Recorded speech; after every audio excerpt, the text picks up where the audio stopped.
Through the narrow cervix में। The cavity of the cervix is called a cervical canal. ये cervical canal के पास होते which along with the vagina from a birth canal, जिसको birth canal पे आपको दिखाई देता है। The wall of a uterus has a 3 layer. जो आपके यूट्रस होता है उसका 3 लेयर होता है tissue. The external thin membranes perimetrium होता है, मिडल थिक लेयर होता है जो कि स्मूथ मसल्स होते हैं, मायोमेट्रियम कहते हैं। अभी आपने पीछे डायग्राम में देखा था। Inner ग्लैडुलर layer called endometrium that line the uterine cavity. The endometrium undergo a cylindrical change during menstrual cycle, with the myometrium exhibited strong contraction during the delivery of a baby. ठीक है,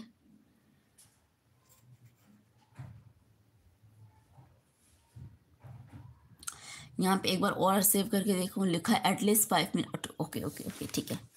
the female external genital include करता है मोनस को, प्यूबिक्स को, लेबिला major को, और आपका होता है आपका लेबिला माइनर। पीछे आपने डायग्राम में देखा था हाइमन एंड क्लिटरस, ये भी आपको पता है। Mons pubis is a cushion a fatty tissue covered with the skin and a pubic hair. जो आपका स्किन होता है ऊपर का वो कवर होते हैं आपके प्यूबिक हेयर से। The labia major are fleshly fold tissue which extend down from the monas pubis and surrounded by the vaginal opening। और ये सराउंडेड मतलब कि कवर होते हैं आपके सराउंडेड vaginal opening से। the labilla minor are paired fold tissue under the labilla major के पास होता है opening of a vagina open a cover partially membrane called hymen. और जो आपका पार्शली क्या होता है मेम्ब्रेनस होता है उसको हम हाइमन कहते हैं। जो आपका क्लिटरस होता है टीनी फिंगर लाइक स्ट्रक्चर होता है, छोटी उंगलियों की तरह उसका स्ट्रक्चर आपको देखने को मिल जाता है। लाइद ओफन और ड्यूरिंग द फर्स्ट क्वाइटस।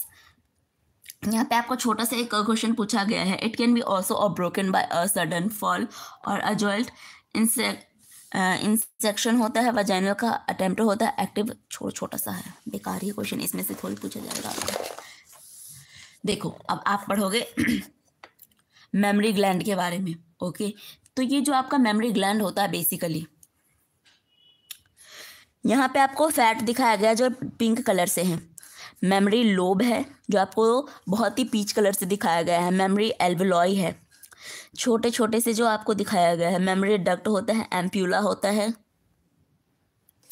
आपका लेक्टिफेरस डक्ट होता है, निपल होता है, एरियोलर होता है, बाहरी का पार्ट जो होता है उसको एरियोलर कहते हैं।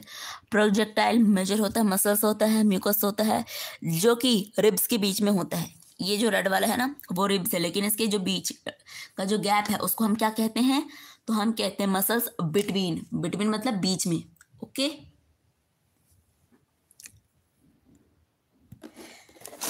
अब आप पढ़ोगे इस वाले में functional of a mammary gland. ठीक है, a functional mammary gland is characterised by a female mammals. ये फीमेल के मैमल में आपको देखने को मिल जाते the female. The mammary gland are paired structure. Paired structure मतलब दो होते हैं, जिसको ब्रेस्ट के नाम से आप जानते हो। That contain glandular tissue and variable amount of fat. इसके पास बहुत सारे फैट होते हैं।